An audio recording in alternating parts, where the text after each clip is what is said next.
sanitaire. Dire peut-être en préambule que nous sommes tout de même nombreux à regretter la suppression de cette réforme audiovisuelle, tout simplement parce qu'on ne fait que reculer un certain nombre de problèmes qu'il y avait à résoudre. Et je remercie Marie-Christine Saragosse d'avoir souligné la fragilité finalement, indirectement, de ce COM qui ne porte que sur 2 ans. Jean-Raymond Gonnet l'a rappelé, on est presque hors la loi, puisque les COM, c'est minimum de 3 à 5 ans. Et donc, le fait de ne pas avoir traité cette question de la réforme, ça laisse l'audiovisuel de toute façon dans une forme de fragilité à l'échéance 2022 où nous avons les élections majeures et il ne faut jamais sous-estimer la possibilité de l'arrivée au gouvernement, à la tête de l'État, de gouvernements justement qui pourraient avoir tentation de réformer profondément la redevance pour la supprimer. Et Marie-Christine Saragosse a bien évoqué le risque qu'il y aurait de transformer une dotation publique en une dotation d'État, sapant là l'indépendance de nos entreprises de l'audiovisuel public. Donc, je soulignerai la fragilité de ce COM, mais en même temps, bien entendu, le côté positif, les 5 indicateurs communs, les 5 actions spécifiques. Dans les indicateurs communs, et ce sera une de mes premières questions à l'ensemble des présidents de l'audiovisuel public, n'est pas évoqué la question des publics dits empêchés. J'ai bien noté que la recherche de la diversité, de la parité, de l'égalité professionnelle, tout ça relève d'ailleurs de ce qu'on appelle plus largement les droits culturels, dans une certaine mesure inscrits dans la loi par le Sénat. J'imagine que c'est un des objectifs forts aussi que vous portez, que celui de l'attention à la question des publics empêchés du handicap, mais j'aimerais vous entendre peut-être en reparler.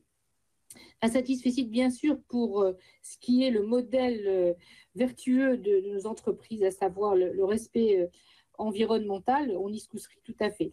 Ma question plus large et transversale serait de vous demander comment vous avez travaillé et préparé ces COM. Vous a-t-il été demandé concrètement de travailler en équipe et de constituer en quelque sorte aussi un bilan des actions qui vous ont rapproché, puisque c'était un peu l'objectif, notamment par exemple à travers la question des matinales, France 3, France Bleu, la question de France Info. Y a-t-il eu un bilan de France Info qui est un petit peu décevant en termes d'audience? Donc, comment on corrige le tir? Comment on retravaille de la transversalité entre vos différentes équipes? Est-ce que vous avez travaillé la question, comme l'a évoqué tout à l'heure Bruno Patino, d'un bouquet éditorial?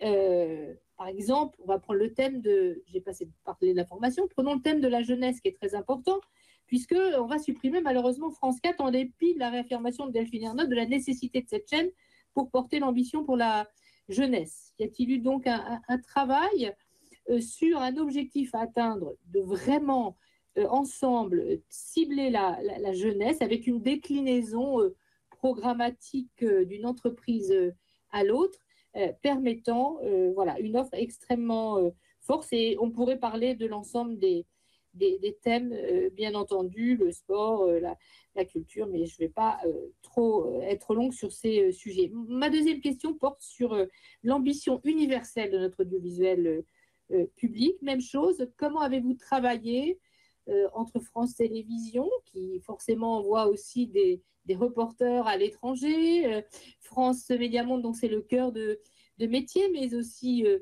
Arte, pardonnez-moi de ne pas citer tout le monde. Comment avez-vous travaillé ensemble cette dimension universelle et cet approfondissement européen, cette stratégie européenne si nécessaire? Peut-être Marie-Christine Saragosse pourra-t-elle de manière spécifique d'ailleurs expliquer le travail qui est fait, et y a-t-il assez de moyens dans ce contrat d'objectifs et de moyens selon vous pour toute cette ambition, notamment de lutter contre la désinformation, ce qu'on appelle les infox, mais aussi la radicalisation. Il y a ce programme européen Enter qui est certainement extrêmement important. Somme toute, est-ce que ce COM, selon vous, décline-t-il suffisamment d'ambition en matière de moyens pour porter ce rôle qui est devenu fondamental de notre audiovisuel public à l'heure de la mondialisation et de la puissance des GAFA, mais on l'a vu dans la crise. C'est-à-dire que plus que jamais, l'audiovisuel est important pour cela. Voilà, en quelque sorte, mes questions. Elles sont assez peu nombreuses parce que nous sommes nombreux à vouloir intervenir. Merci Catherine. David